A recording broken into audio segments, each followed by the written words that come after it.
Varicose veins కి సరైన చికిత్స కోసం సంప్రదించండి ఎవిస్ హాస్పిటల్. ఎప్పుడు వైట్ అండ్ వైట్ వేసుకుంటారా సార్? ఎప్పుడు వైట్ అండ్ వైట్ లోనే ఉంటారా? ఫ్లవర్ డిజైన్ లేదు, ఇప్పుడే ఎప్పుడు కలర్ షర్ట్స్. ఓకే, కలర్ఫుల్ గానే ఉంటారు ఫస్ట్ నుంచి కూడా. ఓకే, ఇది నా వైఫ్ కి బాగా వైట్ షర్ట్స్ ఇష్టం, అందుకోసమని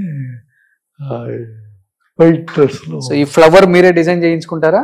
ఫ్లవర్ డిజైన్ మీరే చేయించుకుంటారా? డ్రెస్ మ్యానే మోస్ట్లీ బాంబే నుంచే వస్తాయి. ఓకే, బాంబే నుంచి వస్తాయి మీకు. ఓకే, ఇష్టం మీకు అలా. ఓకే సార్, ఇంత అందంగా ఉంటారు, ఏ హీరోయిన్ ప్రపోజ్ చేయలేదు అప్పుడులో?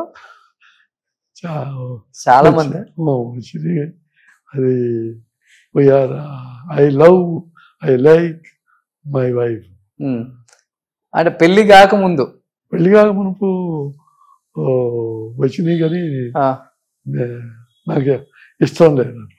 ఓకే, అంత స్టార్ హీరోయిన్లే ప్రపోజ్ చేశారు. అందులో ప్రకాష్ రావు గారు అబ్బాయి, పెద్ద డైరెక్టర్. సో మీరు వర్క్ చేసిన హీరోయిన్స్ ప్రపోజ్ చేశారా? లేదు. హిందీ హీరోయిన్సా?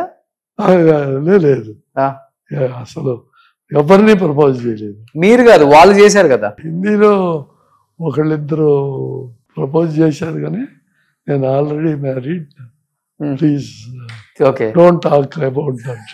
ఆ టాపిక్ వద్దు. ఓకే, ఎవరు సార్ అదృష్టవంతులు? అవద్దు చెప్పండి. ఓకే, సో ఫస్ట్ నుంచి కూడా సినిమా అంతే, వేరే అవిగేషన్ లేదు. సూపర్. నాన్నగారు బాగా స్ట్రిక్టా? ఎలా ఉండేవాళ్ళు నాన్నగారు అసలుకి? ఆయన చాలా ఫ్రెండ్లీగా ఉండేవారు. ఏదన్నా తప్పు జరిగితే తప్పు ఇలా చేయొద్దు అని చెబుతా ఉండేవారు. కొన్ని స్క్రిప్ట్లు ఆయనకి చూపించి ప్రొసీడ్ అయ్యేవాడిని. ఆయన కొన్ని మార్పులు చెప్తే అవి చేసేవాడిని. ఓకే, సో మీకు బ్రదర్కి ఇద్దరికి కూడా హెల్ప్ చేసేవాళ్ళు కథలో. ఓకే, తను కూడా సజెషన్స్ ఇస్తుంటారా? ఈ హీరోతో చేయండి, ఇలాంటి కథలు చేయండి, అలా ఏముండదు? సార్, ఒక సినిమాకి ఎంత తీసుకున్నావాలి సార్ రెమ్యునరేషన్ అప్పుడు మీరు? 1998లో 25 lakhs. 25 lakhs remuneration. తెలుగులో చాలా తక్కువ ఉంటుంది కదా? తెలుగులో ఎంత ఇస్తే అంత 3, 4, 5 అలా, అంతకంటే ఎక్కువ తీసుకోలేదు. నో డిమాండ్ ఇక్కడ.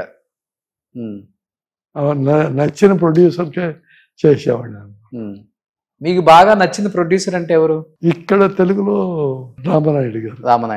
తర్వాత ఆర్టిస్టులో రామారావు గారు అడగకుండానే ఆయన ఇచ్చేవాడు అనమాట. ఓకే, మీకు ఎంత కావాలి అండి అని అడిగేవాడు కాదు అసలు. అప్పుడే ఆయన బయట నేను ఎంత తీసుకుంటున్నా దాని మీద ఒక 25,000 ఎక్కువ వేసి ఇచ్చేవాడు.